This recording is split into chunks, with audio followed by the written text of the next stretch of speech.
कक्षा 7 के सभी भैया बहन ध्यान देंगे। आज हमारा सामाजिक विज्ञान विषय भूगोल में चैप्टर वायु की गतियाँ, इसके रिक्त स्थान सबसे पहले मैं आपको समझाऊंगा। पवन उच्च वायुदाब से निम्न वायुदाब की ओर चलती है।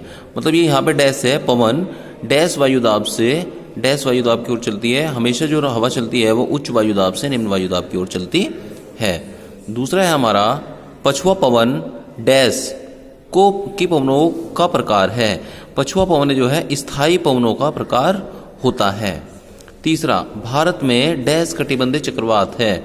उष्ण, क्योंकि भारत की जलवायु जो है वो गर्म है तो इसलिए उष्ण कटिबंधीय चक्रवात है।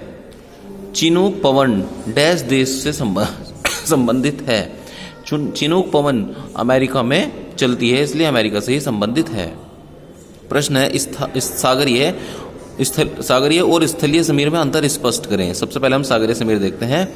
ये पवनें समुद्र तटीय प्रदेशों में चलती हैं। जो सागरीय समीर होती है, सागरीय पवन, तो वो हमेशा समुद्र तटीय क्षेत्रों में ही चलती है क्योंकि समुद्र उनसे मिला रहता है।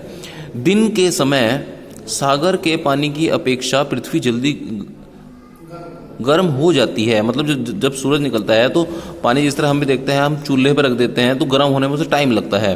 तो इसलिए जो सूर्य की रोशनी पड़ती है उससे सागर के पानी की अपेक्षा पृथ्वी जो हमारी है वो जल्दी गर्म हो जाती है। जो मिट्टी होती है, जमीन, स्थल की वायु गर्म होकर ऊपर उड़ जाती है। जब जमीन जल्दी गर्म हो जाती है तो यहाँ की वायु जो है वो हल्की होकर ऊपर उड़ जाती है, इसलिए स्थल पर वायुदाब कम हो जाता है और सागर पर वायुदाब अधिक होता है। क्योंकि जहाँ ठंड कम होती है वहाँ पर, मतलब जहाँ पे गर्मी कम होती है वहाँ वायुदाब अधिक हो जाता है, जिसके परिणाम स्वरूप वायु समुद्र से स्थल की ओर चलने लगती है। जो हवा है वो हमेशा अधिक वायुदाब से कम वायुदाब की ओर चलती है, इसलिए वायु जो है वो स्थल की ओर चलने लगती है। इसे सागरीय समीर कहते हैं। ये चित्र इसमें दिया हुआ है, ये नीचे समुद्र है, ये स्थलीय भाग है और ये इसमें एरो के माध्यम से दिखाया गया है कि चित्र, ये सारे के सारे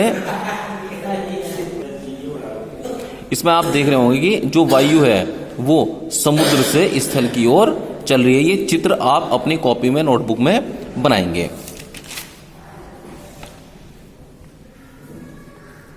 नेक्स्ट है हमारा स्थलीय समीर।